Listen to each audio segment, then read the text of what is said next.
Hi everybody, this is Chris from the studio here at the Sachem Public Library, and we're going to go over some apps that are kind of interesting that aren't necessarily the apps that everybody knows, and we're going to break them down into different categories. Now, I'm using an iPhone for this particular video, and I'd like to share with you some of the apps that I find really interesting.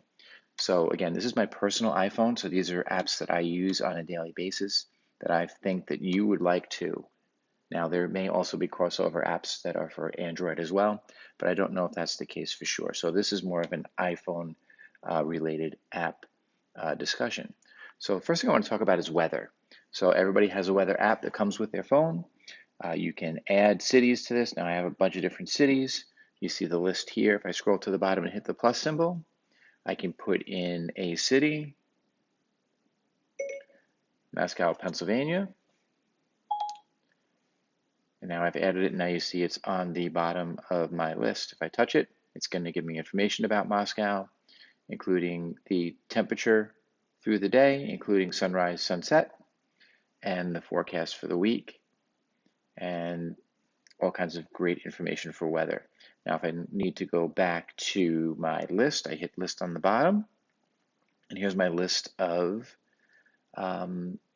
cities that I've saved, including, so let's say Bohemia, New York, same information. And you'll see also in the background, the color or the background or the actual background will be the weather conditions, the sky conditions. So for Bohemia, it's partly cloudy today. If I'm in Sydney, Australia, it's partly cloudy, but it's nighttime. If I am in Woodbury, Connecticut, it's pretty nice out there today. And if I'm in, let's see, Screw Lake, New York, upstate, you can see it's more cloudy. So this is really kind of a quick go-to app that I like to use, and I believe they pull their information from the Weather Channel. Another app I like to use is called WonderGround. Again, they derive their information from the Weather Channel as well, and they use your location services to see where you are. So right now I'm at my home, which is close to Sayville, and they give you all kinds of information. Now it's partly cloudy, and there's a 10% chance of precipitation, and there's your radar, and it gives you your forecast and some other good information like sunrise, sunset. Now you can actually see we have more daylight than nighttime because we've now crossed over into spring, and it gives you all this great information. If you needed to find another location, you can hit the magnifying glass on the top and put in a zip code, or you can put in the city name, and it will give you the forecast for that area. So right now in Boston, it is raining and 46 degrees. So it's a really great app to use if you need some quick weather information. Another app I like to use is called Fresh Air. So this is a different interface. What I like about this is a lot more calm, it's a lot less busy. Now, if you notice, it says it's 13 degrees in Bohemia because I use this app to be able to see what the temperature is in centigrade, because I have friends that do live in other countries and they'll ask me what the weather is like, and I can tell them, hey, it's 13 degrees.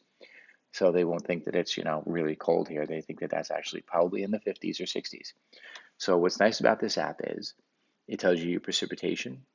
You can use your finger and just scroll across. And as you scroll across, see the dot that keeps moving up and down? It shows you when your sunset is, so the actual background changes from day to night.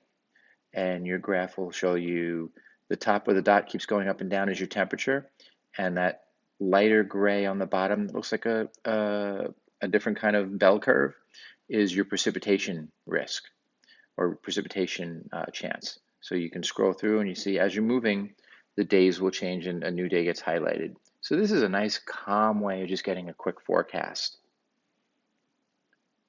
And the last app I want to talk about with regard to weather is Weather Radar. It's called My Radar, actually. And you can get information from all over the world. Now it sees my location, so I can actually put those crosshairs on the dot, and it's going to tell me where I am. It's going to reload because I'm not in the North Atlantic Ocean. And okay, so it sees Bohemia, New York. It says that it's 53 degrees, that it's sunny, gives you kind of a forecast over here. Now, if you wanted to touch the screen anywhere, just to bring that menu back, and you can drag that menu down and get more information. Now, it gives you your hourly forecast, the week at a glance. Because it's a free app, you will have ads. It'll give you your 5-day forecast. and kind of a synopsis if you wanted to read. Now to go back up, right above where it says Bohemia, there's that gray line. Grab that gray line, if it lets me, and we can slide back up and just see the radar. And what's really kind of neat is you can zoom out and you can check out what's happening in other places. So let's say we want to try to find London.